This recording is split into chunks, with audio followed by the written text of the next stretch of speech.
പറഞ്ഞ അജാതി feel good. ചുരുളിയും മാലിക്കും അതിന്റെ ഇടയില് സംഭവിച്ചു. ഞാൻ ഇപ്പോഴും ചെയ്യാൻ ആഗ്രഹിക്കുന്ന ഫിലിംസ് അങ്ങനത്തെയാണ്. കുറച്ചും കൂടി പെർഫോമൻസ് ആസ് ആൻ ആർട്ടിസ്റ്റ്. അതല്ല, ഈ കുറച്ചും കൂടി ആക്ഷൻ ഓറിയന്റഡ് പരിപാടി, അടിയിടി ബഹളം, വയലൻസ് ഒക്കെ ഉള്ള പടങ്ങളാണ്. തമാശ കുറെ ആയില്ലേ? അല്ല, തമാശ രസമാണ്. പക്ഷെ എല്ലാത്തിനും ഒരു സാച്ചുറേഷൻ പോയിന്റ് ഇല്ലേ? തമാശ മാത്രമാകുമ്പോ ആളുകൾക്ക് നമ്മളെ മടുത്തു തുടങ്ങും. റോൾ മോഡൽസ് അല്ലേ? റോൾ മോഡൽസിലും മറ്റേ പെണ്ണ് കാണാൻ നടക്കുന്ന റോള്, അതൊക്കെ ഭയങ്കര രസമാണ്. അതിപ്പോഴും അത് ഈ റീൽസിൽ ഭയങ്കരമായിട്ട് ഓടുന്നുണ്ട്. ഭയങ്കര രസമാണ്. മോഹൻകുമാർ ഫാൻസ് ഒക്കെ ഇങ്ങനെ റീൽസ് മെൻഷൻ ദാറ്റ് കോഴി ഇൻ യുവർ ഗാങ് എന്നൊക്കെ. അത് പക്ഷെ എന്തൊരു നാച്ചുറലാന്ന് അറിയോ? ഭയങ്കര നാച്ചുറലാ ശരിക്കും. ആക്ച്വലി ഇല്ലേ, കോളേജിലൊക്കെ പഠിക്കുന്ന സമയത്ത് what kind of a college student were you? ഞാൻ ഭയങ്കര അണ്ടർഡോഗ് ആയിരുന്നു. കോളേജിൽ ഞാൻ കൈൻഡ് ഓഫ് ഓക്കെ ആയിരുന്നു. കൈൻഡ് ഓഫ് ഓക്കെ എന്ന് പറഞ്ഞു കഴിഞ്ഞാൽ കോളേജിൽ എന്തെങ്കിലും ഇലക്ഷനൊക്കെ നിന്ന് ഒരു ഓക്കെ പരിപാടിയായിരുന്നു. പക്ഷെ ഇന്നത്തെ പിള്ളേരുടെ പോലെ അങ്ങനെ ഒരു പ്രേമമൊന്നും ഉണ്ടായിട്ടില്ല. ഇപ്പൊ ഞാൻ ആലോചിക്കും ഞാൻ എന്ത് മണ്ടനായിരിക്കും എന്നുള്ളത്.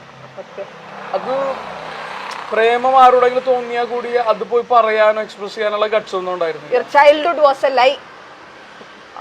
പക്ഷെ കോളേജായിരുന്നു ബെറ്റർ. പിന്നെ അത് കഴിഞ്ഞ് FTIയിൽ പോയി, പിന്നെ കാര്യങ്ങൾ മാറി. പിന്നെ നമ്മള് അവിടെയും പ്രേമൊന്നും ഉണ്ടായിട്ടില്ല. അവിടെ ഒരു അല്ലറ ചില്ലറ പ്രേമൊക്കെ ഉണ്ടായിരുന്നു. ഡിഗ്രി ടൈമിനാണല്ലോ അതൊരു വേറെ ഒരു കാലഘട്ടമാണ്. അതാണ് ഞാൻ പറഞ്ഞത്, your childhood was a lie. അതൊക്കെ എൻജോയ് ചെയ്യണ്ടേ? നടന്നില്ല. നോക്കട്ടെ, കൊറേ ബാൽക്കണി സ്പേസസ് ഉണ്ട് വീടിന്. ഇത് രക്ഷപ്പെടാൻ കാരണം കൊറോണ ടൈമിലാണ് എനിക്ക് യൂസ് വന്നത്. അല്ലെങ്കിൽ നമ്മള് ഇത്ര ഇവിടെ വന്നിരിക്കലൊന്നും. കൊറോണ ടൈമിൽ എല്ലാ വൈകുന്നേരങ്ങളും ഞങ്ങൾ ഇവിടെ. ശരിയാട്ടോ, നല്ല സ്പേസാ. ഇതിന്റെ ഈ ഫ്രണ്ടിൽ കാണുന്ന ഇതെന്താ ഈ ബിൽഡിംഗ്? Navy quotation. ഞാൻ ഇതിനു മുമ്പ് ഒരു കാര്യങ്ങൾ ചോദിച്ചപ്പോഴും പിന്നെ ആറ്റിറ്റ്യൂഡ് കാണിച്ചിട്ടില്ല. പക്ഷെ ഒരു കാര്യം ചോദിച്ചപ്പോ കാണിച്ചു. എന്താന്ന് പറയാമോ? പാട്ട് പാടാൻ പറഞ്ഞു. എക്സാക്ട്ലി. ഇപ്പൊ ഇതിന്റെ അകത്ത് ഒരു നല്ല ബ്യൂട്ടിഫുൾ ഭയങ്കര വില്ലേജ് ഫീൽ ഉള്ള ഒരു പാട്ട് ഇറങ്ങിയിട്ട്. പാടുക. ആ പാട്ടൊന്നും പാടാറിഞ്ഞൂടാ. പക്ഷെ ഞാൻ ഇപ്പൊ ഇന്നിങ്ങോട്ട് വന്നപ്പോ മഞ്ജു ആണെന്ന് പറഞ്ഞപ്പോ ഞാൻ പാട്ട് പാടാൻ തീരുമാനിച്ചു. ശരിക്കും? എന്നിട്ട് വേണ്ടാന്ന് വെച്ചു എന്ന് പറയാനാണോ? അല്ല, ഞാൻ പാടാം. ഈ സൗണ്ടിന്റെ വണ്ടിയുടെ പ്രശ്നമുണ്ടോ? ഇല്ല, നമുക്ക് അപ്പുറത്തോട്ട് പോവാം. നല്ല സൗണ്ട് പ്രൂഫിൽ പാടാലോ. ഞാൻ പാടാം. പച്ചപ്പും പാടും. ചിരിപ്പിക്കോടോ? ഇല്ല. എന്താ പ്രശ്നം അറിയാം മഞ്ജു? എല്ലാരും തുറന്നു പറയുന്നോണ്ടിട്ട് വിചാരിക്കരുത്. അല്ല, ഞാൻ പാടാൻ വേണ്ടി വരുമ്പോ അനാവശ്യമായിട്ടുള്ള ശബ്ദങ്ങൾ, രൂപഭാവങ്ങൾ പുറപ്പെടുവിക്കരുതെന്നല്ലേ? ഒരിക്കലും ഇല്ല. പാട്. ആ ഫസ്റ്റ് നോട്ട് തെറ്റിയാ പിന്നെ പാടാൻ പറ്റുള്ളൂ. പക്ഷെ ഒരു സുഹൃത്ത് എന്നുള്ള നിലയില് ഞാൻ ഇങ്ങോട്ട് വന്നപ്പോ നിങ്ങളാണ് ഇന്റർവ്യൂ ചെയ്യണമെന്ന് അറിഞ്ഞപ്പോ ഞാൻ പാടണം എന്ന് ഉറപ്പിച്ചു വന്നിരിക്കുകയാണ്. എന്നെ പാടണ്ടെന്ന് പറയുന്ന ഒരു തീരുമാനത്തിലേക്ക് എത്തിക്കരുത്. അതെനിക്ക് പറയാനുള്ളൂ. കണ്ടോ, ഇപ്പോഴും എന്നെ ചിരിപ്പിക്കുന്ന എന്റെ മുമ്പിൽ നിന്ന് മുഴുവൻ പറഞ്ഞ ഞാൻ ചിരിക്കില്ലേ? ഇല്ല, പാട്. ഞാനത് എന്തായാലും പാടിപ്പിക്കുന്ന പറഞ്ഞ പാട്. എന്നെ നോക്കി എന്നെ ചിരിപ്പിച്ച് എന്റെ കോൺഫിഡൻസ് എന്തിനാ പാടിക്കോ?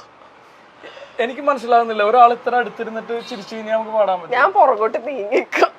പാട്. ഞാൻ ചിരിക്കുന്നില്ല. മഞ്ജുവിന് വേണ്ടിട്ട്. വേതാളം പോലെ കൂടെ തുടരുന്ന ശാപൊന്നും പാടരുതിട്ടോ. മഞ്ജുവിന് വേണ്ടിട്ടെന്നൊക്കെ പറഞ്ഞിട്ട്.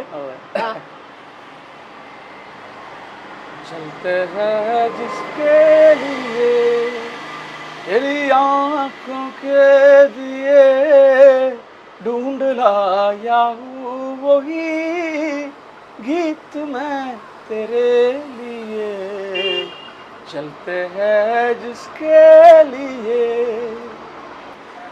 दिल में रख लेना इसे हाथों से ये टूटे ना कहीं गीत नाजुक है मेरे शीशे से भी टूटे ना कहीं दिल में रख लेना इसे हाथों से ये छूटे ना कहीं गीत नाजुक है मेरे शीशे से भी टूटे ना कहीं गुनगुना लूंगा वही गीत मैं तेरे लिए चलते हैं जिसके लिए तेरी यादों के दिए ढूंढ लाया हूँ वही गीत मैं तेरे लिए